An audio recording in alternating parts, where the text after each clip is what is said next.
大家好，我是简子，还有是阿瑶。今天我们来聊聊 Hollywood 神木它的创作历程，跟我们在创作神木过程中所遇到的一些困难，或是该怎么解决吧。那也就是我们神木的创作者之间的对谈，因为这个概念是来自我，可是执行主要是阿瑶这边来帮我处理，才有今天你们看到的 Hollywood 神木这个作品。那我大概先分享一下，就是神木它的起源吧。它本来是在1995年一个小火柴盒里面穿过一根针，穿过一根针之后拉出来，那个火柴盒就可以倒出一个黄铜块，这样的一个效果。那后来有人出了扑克牌的铁块，只是那铁块很重，一块我记得600-700克，比一个水瓶还要重。那集中在这个体积上面，就是特别显得重。当然它效果好是在于它可以感受到那个重量。但说实话，我觉得那个作品很棒，也支持了。但是实际上表演的机会寥寥可数，光要带那个东西，想到就蛮痛苦。而且放久之后生锈还蛮严重，还有铁块的边线什么。对。那后来也有人出了手机的版本，我朋友 Callan Marley，那也是很棒的作品。对，它还有锁定系统等等，非常棒的一个作品。总之有很多人出了不同的延伸的东西，就针对这个最古老的叫做 Matchbox Penetration 那个效果。那神木的差别在什么呢？比如来说，像之前那个我刚才讲铁块又很重，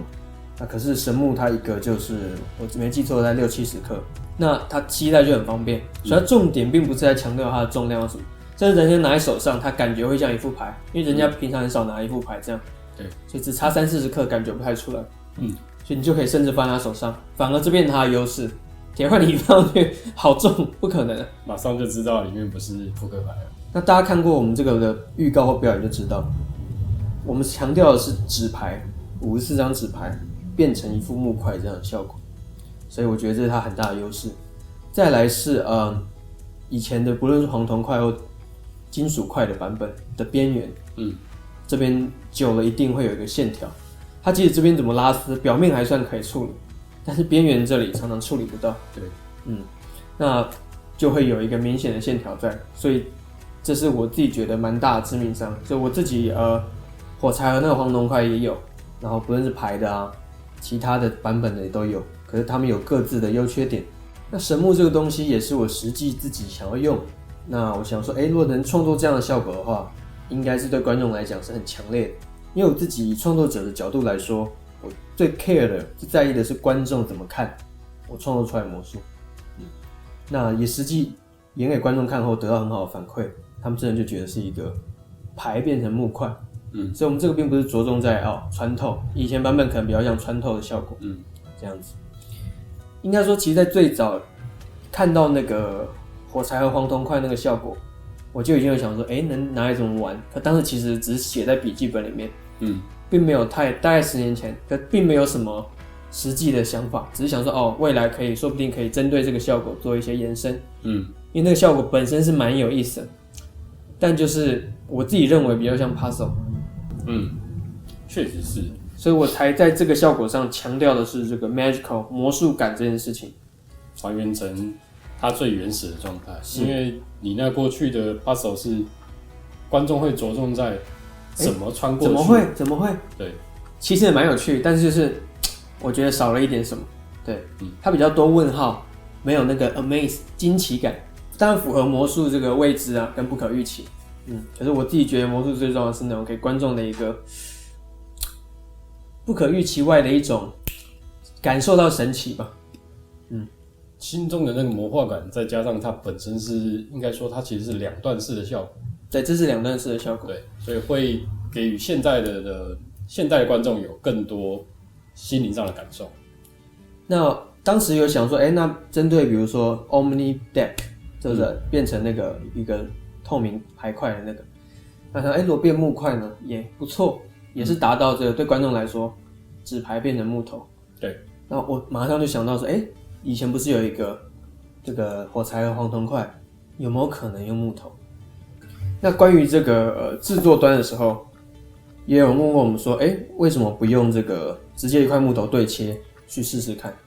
其实很简单，为什么不用一块木头对切？是因为它在技术上是直接做不到的事情。要做到这样子的技术条件，完全无接缝的，只能够透过我们现在的这个模式来进行。原本的木头的话，因为它锯片会有一定的厚度，